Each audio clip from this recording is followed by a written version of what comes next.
Hello friends, welcome back to my channel. ನಾವಿವತ್ತು ಶಾವಿಗೆ ಪಾಯಸ ಮಾಡ್ತಾಯಿದ್ದೀನಿ.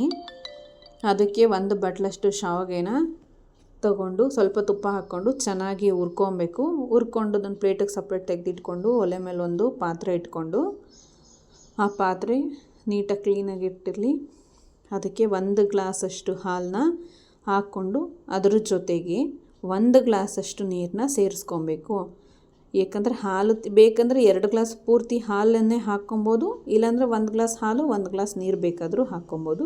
ಬಟ್ ನಾನು 1 ಗ್ಲಾಸ್ ಹಾಲು 1 ಗ್ಲಾಸ್ ನೀರನ್ನ ಹಾಕ್ಕೊತಾ ಇದ್ದೀನಿ ಇಲ್ಲಿ.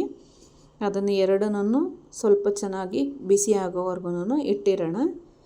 ಅದು ಸ್ವಲ್ಪ ಬಿಸಿಯಾಗಿ ಕುದಿಯೋಕ್ಕೆ ಸ್ಟಾರ್ಟ್ ಆಗ್ತಾ ಇದ್ದಂಗೆನೇ ಒಂದು ಚಿಕ್ಕ ಬೌಲಷ್ಟು ಸಕ್ಕರೆನ ಹಾಕ್ಕೊಳ್ಳೋಣ.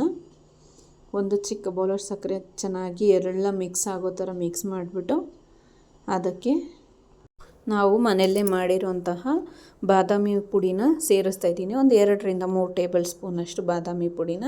ಇದು ನಾನು ಮನೆಯಲ್ಲೇ ಮಾಡ್ಕೊಂಡಿರೋ ಬಾದಾಮಿ ಪುಡಿ. ಹೊರಗಡೆಯಿಂದನೂ ತೊಗೊಂಡು ಬಂದು ಹಾಕ್ಕೋಬೋದು, ಹಾಕಿದ್ರೆ ಚೆನ್ನಾಗಿರುತ್ತೆ. ನೆಕ್ಸ್ಟ್ ಇದೆಲ್ಲ ಕುದೀತಾಗ್ತಾ ಇದ್ದಂಗೆನೇ ಹುರಿದಿಟ್ಕೊಂಡಿರೋ ಶಾವಿಗೆ ಇರುತ್ತಲ್ವ, ಅದನ್ನು ಅದರೊಳಗಡೆ ಹಾಕ್ಬಿಟ್ಟು ಚೆನ್ನಾಗಿ ಮಿಕ್ಸ್ ಮಾಡಬೇಕು. ಮಿಕ್ಸ್ ಮಾಡಿಬಿಟ್ಟು ಒಂದು 2ರಿಂದ 3 ಕುದಿಯೋವರೆಗೂ ವೆಯ್ಟ್ ಮಾಡಿ. ಅದು ಸ್ವಲ್ಪ ಎಲ್ಲ ಚೆನ್ನಾಗಿ ಮಿಕ್ಸ್ ಆಗ್ತಿದ್ದಂಗೆನೇ ಅದಕ್ಕೆ ಸ್ವಲ್ಪ ಏಲಕ್ಕಿ ಪುಡಿನ ಸೇರಿಸ್ಕೊಳ್ಳೋಣ.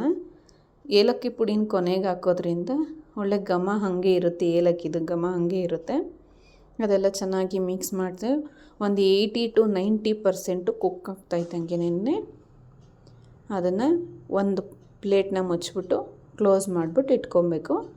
ಇಟ್ಬಿಟ್ಟು ಒಂದು 5ರಿಂದ 10 ನಿಮಿಷ ಬಿಟ್ಟರೆ ಆ ಹಾಲು ಎಲ್ಲನೂ ಚೆನ್ನಾಗಿ ಶಾವಿಗೆ 80-90% ಆಗಿರುತ್ತಲ್ವ, ಅದರ ಎಲ್ಲ ಅಬ್ಸರ್ವ್ ಮಾಡ್ಕೊಳುತ್ತೆ. ಫುಲ್ಲು ಕುಕ್ ಮಾಡಿದ್ರೆ ಫುಲ್ ಎಲ್ಲನೂ ಮೆತ್ತಗಾಗ್ಬಿಡುತ್ತೆ. ಈ ಥರ ಮಾಡೋದ್ರಿಂದ ಶಾವಿಗೆ ಫುಲ್ಲು ಉದುರಾಗಿ ಬರುತ್ತೆ. ಇದಕ್ಕೆ ನಾನು ದ್ರಾಕ್ಷಿ ಮತ್ತು ಗೋಡಂಬಿನ ತುಪ್ಪದಲ್ಲಿ ಹುರಿದ್ಬಿಟ್ಟು ಮೇಲ್ಗಡೆಯಿಂದ ಹಾಕಿದೆ. ತುಂಬ ಚೆನ್ನಾಗಿ ಸ್ಮೆಲ್ ಬರ್ತಾಯಿತ್ತು. ಟೇಸ್ಟ್ ಮಾಡಿಬಿಟ್ಟು ಹೇಳಿ ಹೆಂಗಿದೆ ರೆಸಿಪಿ ಅಂತ. Thank you.